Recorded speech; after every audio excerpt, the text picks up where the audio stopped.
చెప్పరా, నిజం చెప్పు. నిన్ను మేము పోలీసులకు పట్టివ్వం, సజీవంగా ఇక్కడే అందరి ముందు పాతి పెడతాం. చెప్పు చెప్పు. నా వంక చూస్తావరా? నా దగ్గరకు వచ్చి ఏం చెప్పావో వాళ్ళకి అదే చెప్పు.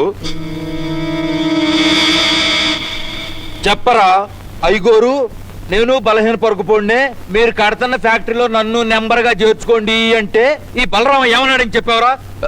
అదే బాబు, ఆయన మొన్న ఎలక్షన్ లో నాకు ఓటేయలేదు గనక నిన్ను నెంబర్ చేయనని బలరామయ్య అన్నాడని నువ్వు నాతో అన్నావు కదరా?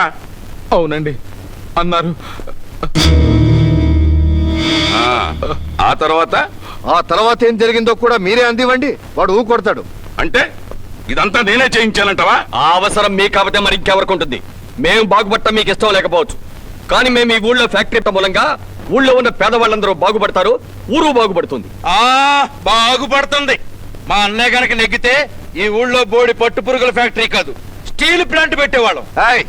ఇప్పుడు తేలాల్సింది మీరెప్పుడో పెట్టబోయే బోడి స్టీల్ ప్లాంట్ సంగతి కాదు, జరిగిన స్టీలింగ్ సంగతి, వచ్చిన రౌడీల సంగతి.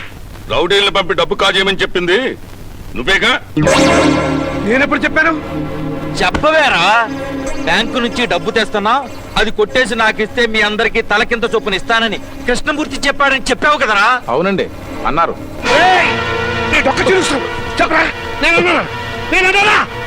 మొన్న మన ఇద్దరం తాడి చెట్టు కింద కళ్ళు తాగుతుండగా అన్నారు కదండి.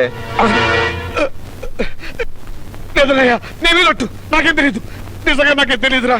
రేయ్ భూపతి రాయుడు, మాలో మాకు చెలికలు తెచ్చి మమ్మల్ని విడదీయాలని చూస్తున్నావా? నువ్వు తల్ల కిందలుగా తపస్సు చేసిన పని చేయలేవు. కలియుగంలో ధర్మం ఒంటి పాదం మీద నడుస్తున్నా, మా ఇంట్లో అది 4 పాదాల మీద నడుస్తోంది.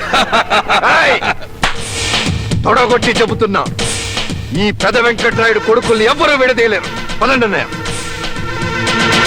వీరభద్రం, తెర వెనక నిలబడి ఆడిస్తున్న వాళ్ళందరి జాతకాలు తల్ల కిందులయ్యే రోజు దగ్గరలోనే ఉంది, గుర్తుంచుకో.